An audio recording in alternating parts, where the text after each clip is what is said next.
It's Brian and Pam. Welcome back to another episode of the Smith and Landry podcast, not a podcast. We're still here.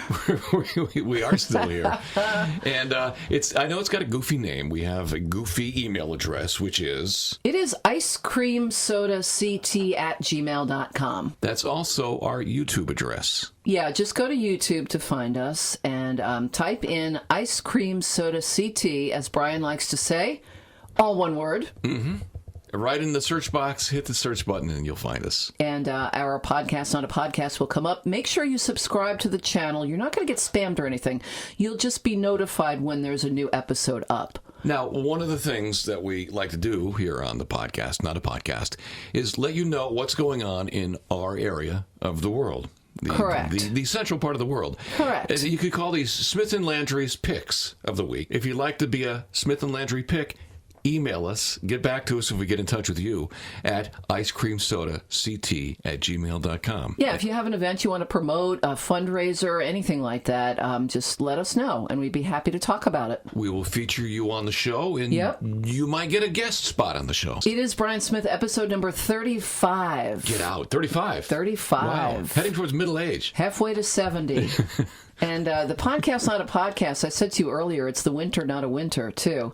Especially along the shoreline here. That's true. I mean, it's February. It's been mild. People are out with shorts on. What's going on there? They're drunk. That's what's going on. We have some warm weather coming up this week, do we? Well, this week it's generally dry. No snowstorms in sight. Highs in the mid-30s to low 40s. But then the temperatures rise over the weekend, Brian. Highs 45 to near 50 by Tuesday next week. Hey, let me ask you a question. When it's warm out like this in the wintertime, what businesses do you think suffer? Well, the snowplow people, for sure. Snowplow people. People selling winter clothes. Right. And people selling winter equipment like snow blowers and things like that. Snow shovels, snow melt. Right. Right. Here's one I didn't think about until I went to talk to the guy who fixes my car at a repair shop. He said that their business has been down more so than in many previous years because nobody's cars are stalling out. Yeah, because the weather is not brutally cold. They haven't had to go out to start cars and to replace batteries or anything like that. Well, actually, I had to buy a new alternator and battery this winter, so... Was that because of the cold weather? Yes. Yeah? You picked the 1 week when it was bad to lose your alternator. Much. It was, like December, it was freezing.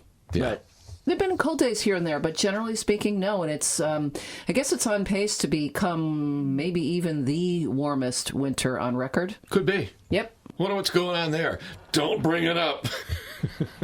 Well, we were going to give away a trip to Florida here on the Smith and Landry podcast, not a podcast. But the weather's been so fine that, we just canceled that whole giveaway. It's not warm enough that we are sprouting palm trees yet, but maybe next year. Well, Pam Landry, coming up on the show today, or the podcast, not a podcast. That's what it is. We have a couple of guests who got back to us. Yes, so today's winners...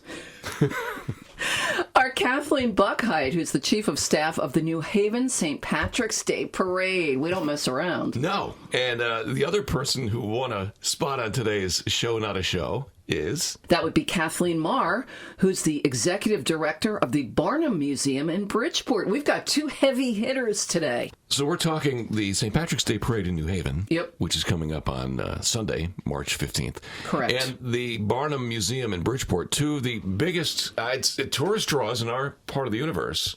Yes. And we've got the people who are in charge of both of them. Yes, we do. Look at us. What a great show, not a show we've got. See what happens when you get back to us? That is all ahead on episode 35 of Brian and Pam's podcast, not a podcast. It's a podcast, not a podcast. Now on the Smith and Landry podcast, not a podcast. Pam Landry. Brian Smith. Let's take a look at celebrity birthdays. Celebrity birthdays. Did you hear that song? What? It sounded like a number one. What song? It sounded like number one. It sounded like somebody was singing celebrity birthdays. Celebrity birthdays. Oh, there it is again.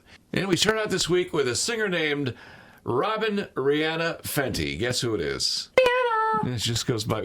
She just goes by one name. Rihanna turns 32 this week. Didn't Fleetwood Mac do a song about her? I think that's who they named the song after. 50 years ago. They predicted the coming of Rihanna. Trevor Noah from The Daily Show, he's 36 this week. Paris Hilton, remember her? Vaguely. Yeah, she's 39. Wow. She's getting up there. She is. Jennifer Love Hewitt is 41 this week. Drew Barrymore, the little kid from E.T. Yeah. And she did some stuff after that. She turns 45 this week. Green Day's frontman Billy Joe Armstrong is 48 this week. Model Cindy Crawford turns 54. Larry the Cable Guy is 57. Larry the Cable Guy turns 57? Yeah. Hey, Larry, what about that AARP membership? Get her done. Get her done. Get her filled out.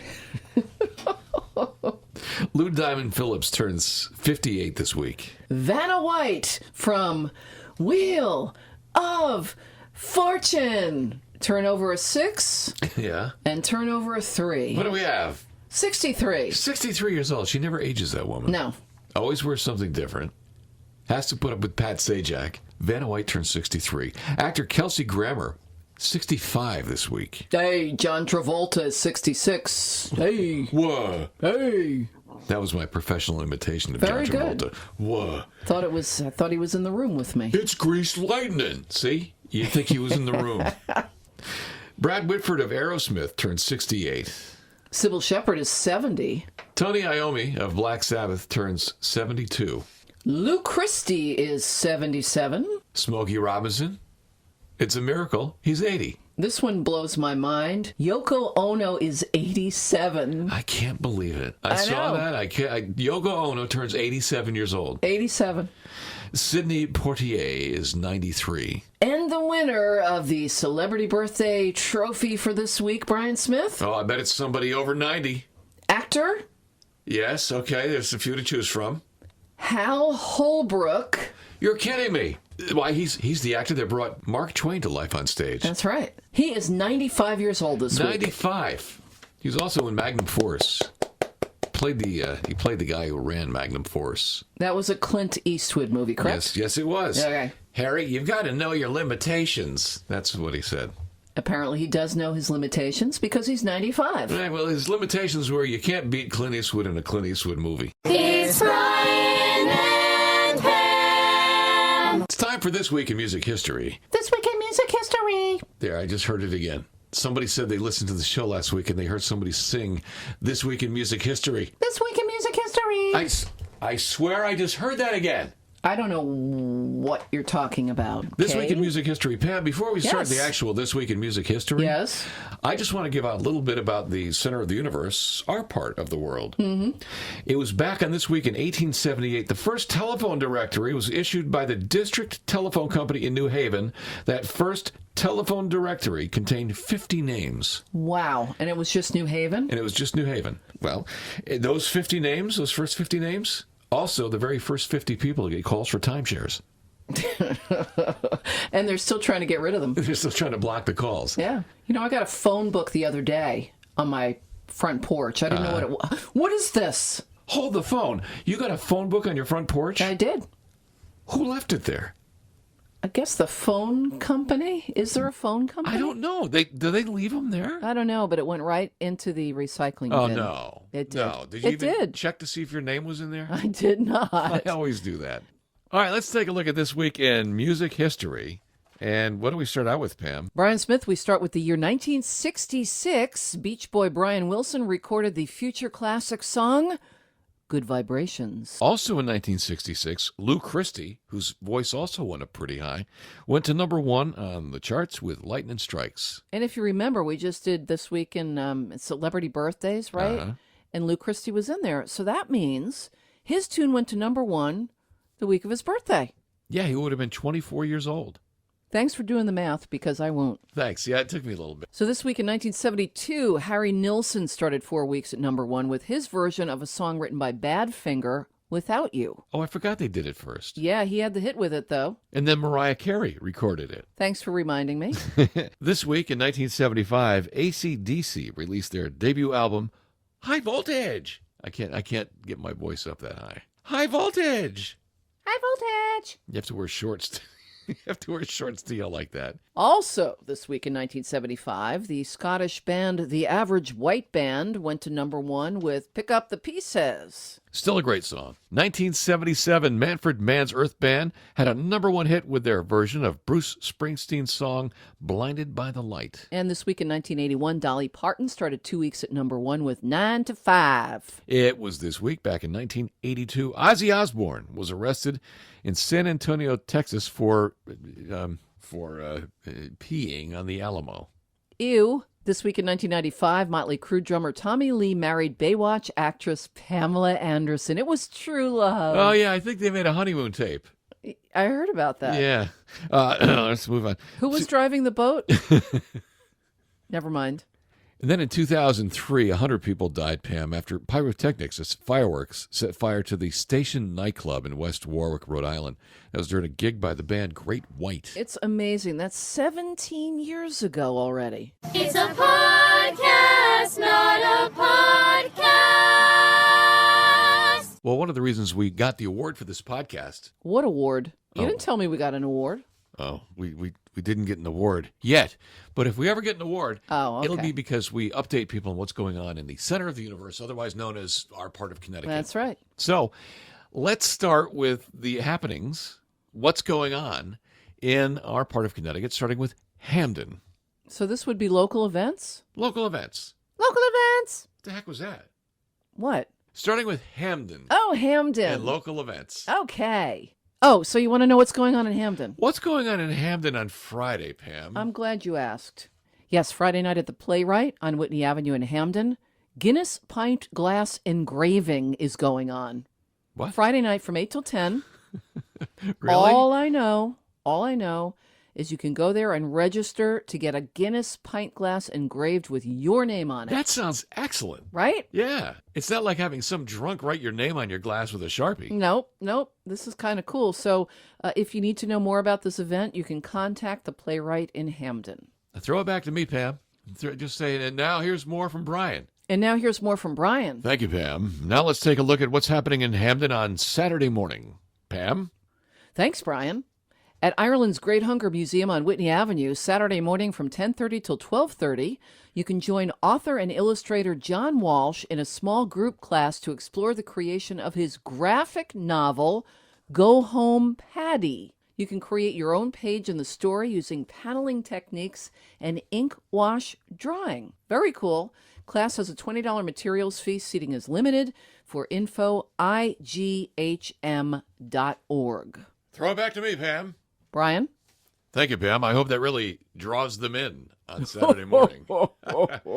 And now, Pam, Saturday night. There's more going on in Hamden. There is indeed. Pam Landry. Thank you, Brian Smith. We have a fundraiser for the 2020 New Haven St. Patrick's Day Parade, Saturday night from 7 till 10. It's a masquerade party at Dunn's Pub, 2345 Whitney Avenue in Hamden. Music provided by DJ Butch Gray. Drink specials, Brian, inspired by Bourbon Street, plus a prize for the best mask, a 50-50 raffle, and a $10 suggested donation. Pam? Yes, Brian? I've got no puns. Good. You caught me with my puns down. No. Oh, boy. I think we'll just go on, won't we? Yes, please. Yes, a lot of people wish I would just do that. And now we go from Hamden, Pam, down the road, that's Route 10, to Cheshire. And for more on the Cheshire events, let's go to our Cheshire reporter, Pam Landry. Okay, in Cheshire this weekend, there are a couple of events, Brian, at the Cheshire Library. Saturday, there's something called Simply Lincoln. You know, this week being President's Day and all. Oh, that's the website where people find jobs. No, that's LinkedIn. Oh, I see. This is Simply Lincoln, as in Abe. Oh, I see. So if you want a job as a president, go to Lincoln.com. Saturday afternoon from 2 to 4, Howard Wright is President Abraham Lincoln, dressed in precise period attire and speaking with a Kentucky accent. He has Lincoln's mannerisms, speaking style, gives the audience a feel for what it was like to be in the presence of Abraham Lincoln. Registration's required. And then on Sunday at the library, Brian. It's a show, right?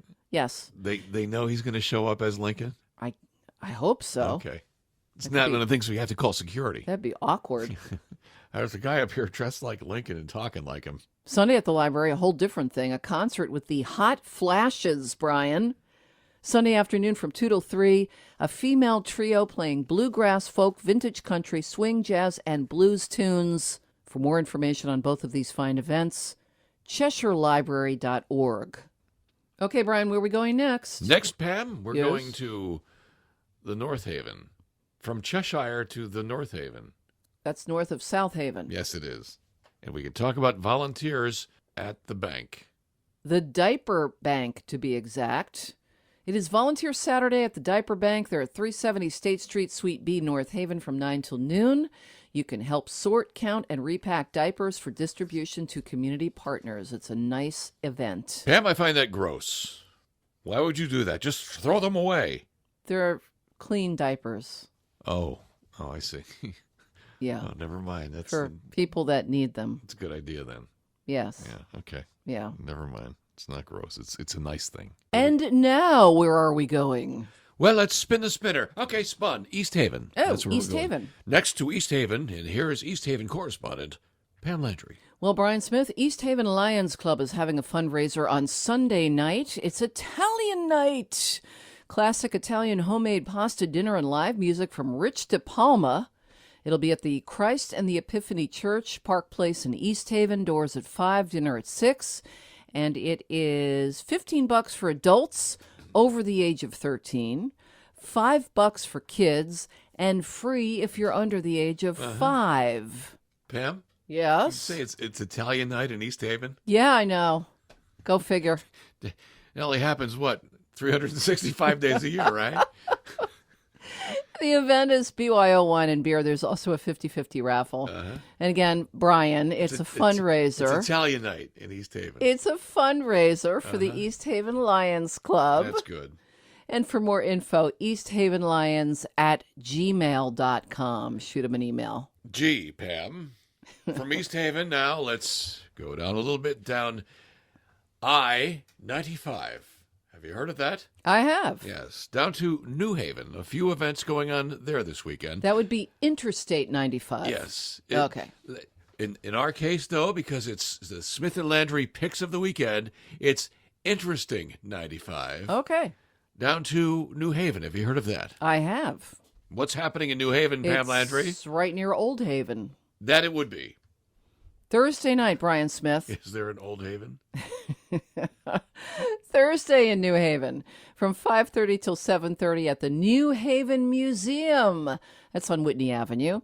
They're hosting an opening reception for Factory, described as a post-industrial alternative history that documents the underground history of the former New Haven Clock Company factory on Hamilton Street. This is the opening reception. It's free, but the exhibit runs through August 29th. People love old pictures. This looks like a really fascinating exhibit, too. You go on Facebook, they have old pictures of places. And people it's thousands of people who comment on that. I love to see the old next to the new. That's like, great. this is what it was, and this is what it is now. And what's nice is our area, being the center of the universe, Yes. has old pictures because we are an old area. That's true. That's right, Old Haven. And you and I are old, too. Well, shush. That's true. Get her done. We also have in New Haven, we want to go back to the St. Patrick's Day Parade that's coming up. Yes. We spoke about an event happening in Hamden over the weekend, a fundraiser for the New Haven St. Patrick's Day Parade. But we also want to give you a little bit more information. So doing that, we have Kathleen Buckheit, who's the chief of staff. That's important stuff. That's big stuff, and that big chief of staff. Of the New Haven St. Patrick's Day Parade to tell us more about what's going on this weekend. The New Haven St. Patrick's Day Parade is gearing up for some fun and exciting events this coming weekend. Join us Friday at the Knights of St. Patrick on 1533 State Street for a public safety gathering. Suggested donation is $25 at the door, and we are honoring all first responders.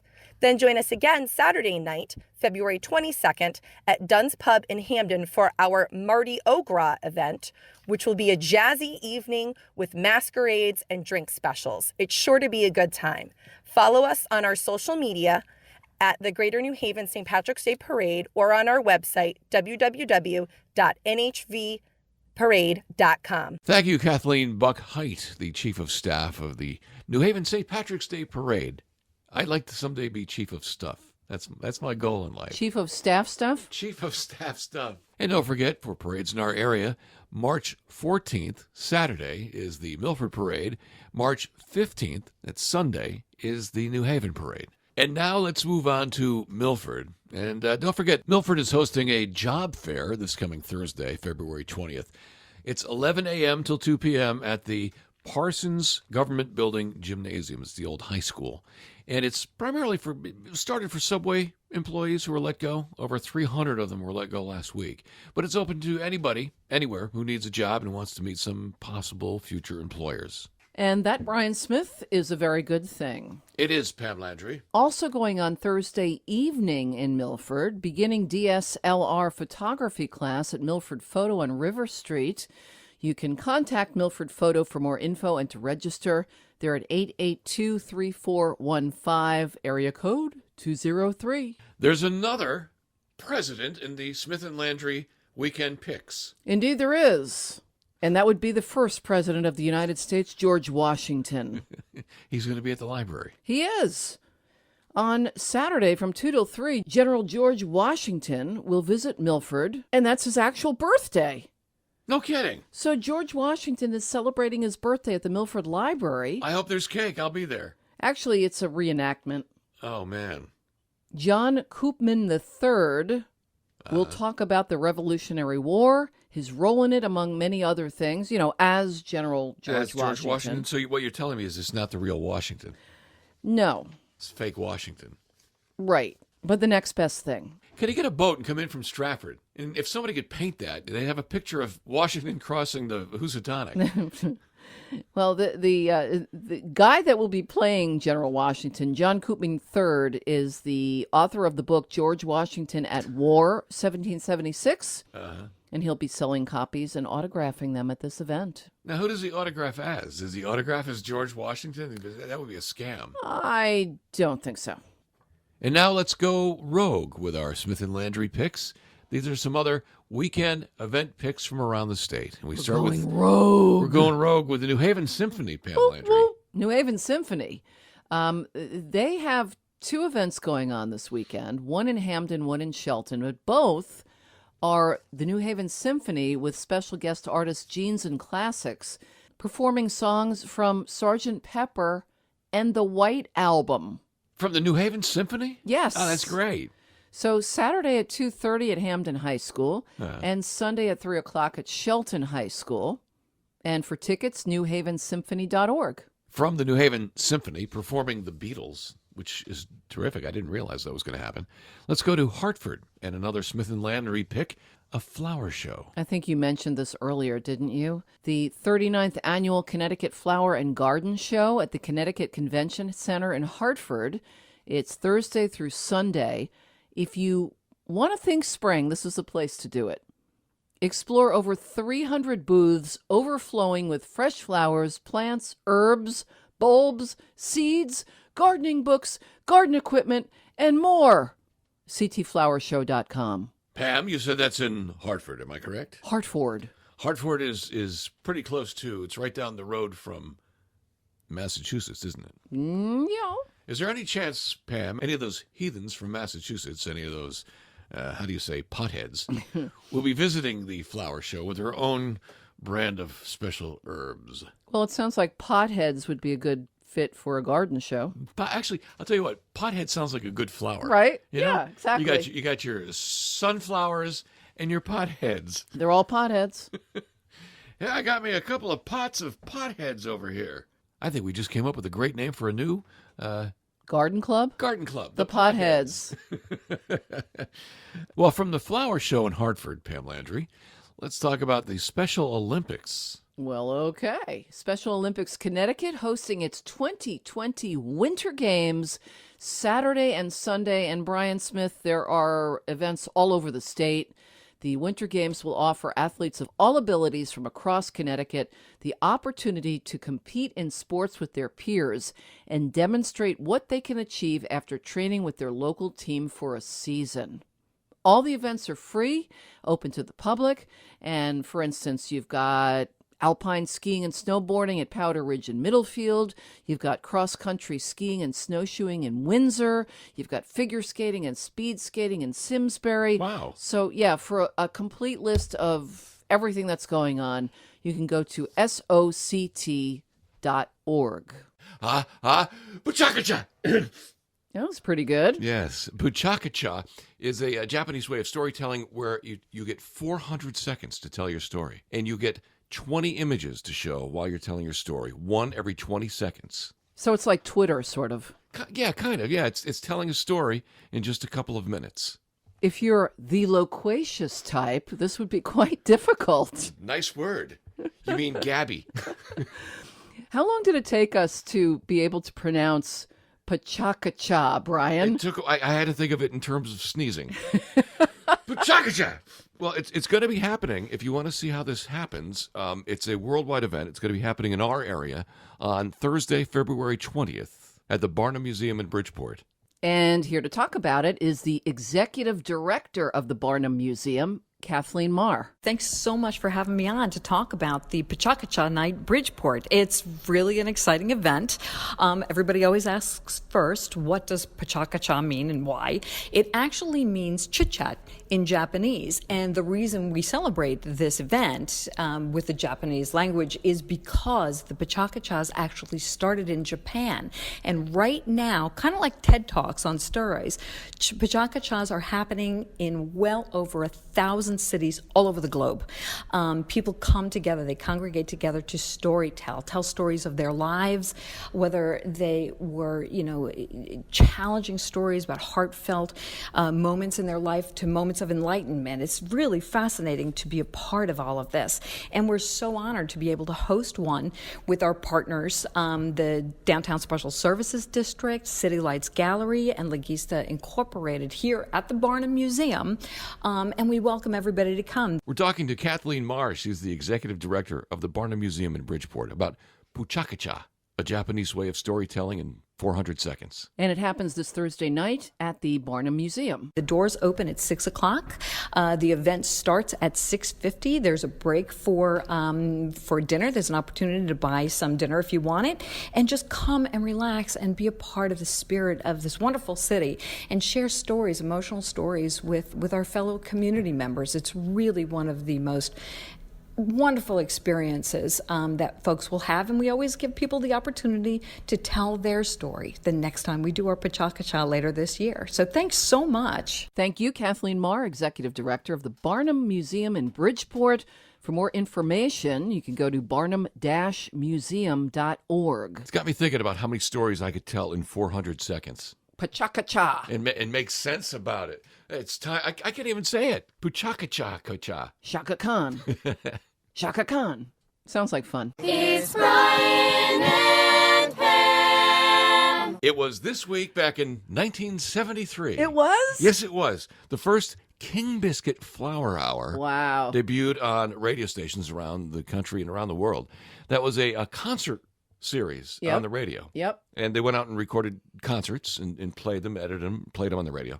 First show was made up of live concerts from Blood, Sweat, and Tears, the Mahu Vishnu Orchestra, and, would you believe, Bruce Springsteen. Wow. And that was probably when nobody knew who he was, right? Yeah, he was just starting Yeah. out in 1973. Yep. The King Biscuit Flower Hour, and the flower spelled like the plant, not the food. And that brings us to What? This Week in Food. This Week in Food. This Week in Food. This Week in Food. And this week in This Week in Food, we have a list of days that looks more like a menu than a calendar. Including National Cabbage Day. Crab Stuffed Flounder Day. That's very specific, Brian. It is. It sounds good. Not just any flounder, but crab-stuffed flounder day. It sounds great. Tuesday should be a national holiday because not only is it Eat Ice Cream for Breakfast Day, but it's National Drink Wine Day. You could combine them. Yes. There's nothing wrong with that. I might. It's like sangria, kind of. Wednesday is National Chocolate Mint Day. I'm out. Yeah, I'm not a big fan of that. No. You know, it's either chocolate or toothpaste, but not both together. Way to ruin chocolate. Yeah. Thursday, National Cherry Pie Day. Friday is National Sticky Bun Day. And Saturday, National Margarita Day. Well, there we go. Okay. Yep, that could bleed right into Sunday. Yeah. And speaking of margaritas, Brian. Yes, we have a couple of tidbits about booze in our history. This week in booze. This week in booze, it was this week in 1703, the Mount Gay estate in Barbados started making rum. And Mount Gay rum is today the oldest existing brand of rum in the world. Wow. 1703, that's a long time ago. It's well aged. Mm-hmm. They were making rum before Coke came around. Good point. This week in 1829, the Yuengling Brewery in Pennsylvania started making beer. It is the oldest brewery still operating in the United States. And now let's get to munchies. In 1906, the Battle Creek Toasted Cornflake Company was founded. It later became the Kellogg's Cereal Company. And Brian, do you remember this jingle? What do you want when you gotta eat something? And it's gotta be sweet, and it's gotta be a lot, and you gotta have it now. What do you want? Lip smacking, whip smacking, patty whacking, ink and knacking, silver racking, scalawacking, cracker jacking, cracker jack. Nah, I never heard that in my life. A liar. Yeah, no, that was the soundtrack of our lives as kids. Pretty much, yeah. With Saturday morning cartoons. Yep. Cracker Jack. And Brian Smith, the reason I play that jingle for you? Yo, what happened to Cracker Jack? This week in 1913, Cracker Jack began putting prizes in their boxes. And they don't do that anymore, do they? I don't think so. That's nuts. Well, I can see where it's a safety thing because you don't want kids scarfing down a ring or a whistle. Yeah, I remember those little tiny whistles. I loved those. Those were the coolest. We always used to get the temporary tattoos. Yeah, and that's not really a choking hazard, is it? No. They're edible. And Brian Smith, after you get finished eating too much Cracker Jack, you might just need some Alka-Seltzer. Why? What happened to Alka-Seltzer? This week in 1931, Alka-Seltzer was introduced to the world. Plop, plop, fizz, fizz. Oh, what a relief it is. Hey, Pam Landry. Brian Smith? We have a conflict this weekend. What's that? It's President's Week, and there's dueling presidents. Yeah. We talked about this. Yes. 2:00 on Saturday afternoon at the Cheshire Library in Cheshire. It's Cheshire, yeah. the Cheshire Library. It's President Lincoln. Well, not the real one, but Mm-hmm. somebody pretending to be President Lincoln. Right. And in Milford on Saturday afternoon at 2, George Washington is going to speak to the crowd. Okay, well, they can be in two different places at two different times. It's 2 different presidents. Yeah. It's President's Week. Yeah. Well, Brian Smith, I did a little research Glad somebody does. on George Washington, I've heard of him. the father of our country, our very first president. Yes. He was born on February 22nd. You've done some research. Holy cow. Where'd you come up with that? He would be very old now. Yeah, he would be. So I found 3 myths about George Washington. 3 myths. Myths. All right. Okay, first of all, you know the story about Washington cutting down a cherry tree, right? The story goes that he received a hatchet for a gift, and he used it to cut down a cherry tree, and when his father asked him who chopped down the tree, young George confessed.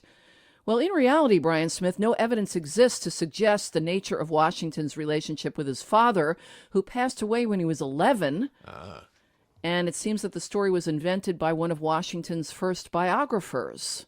Social media. There you go. There was the Fake social news. media. Fake Washington news. Another myth about George Washington? That Washington asked Betsy Ross to make a new flag for the rebellious colonies. Did he text her? It's likely that they never even met. Okay. Now, see, that to me is amazing.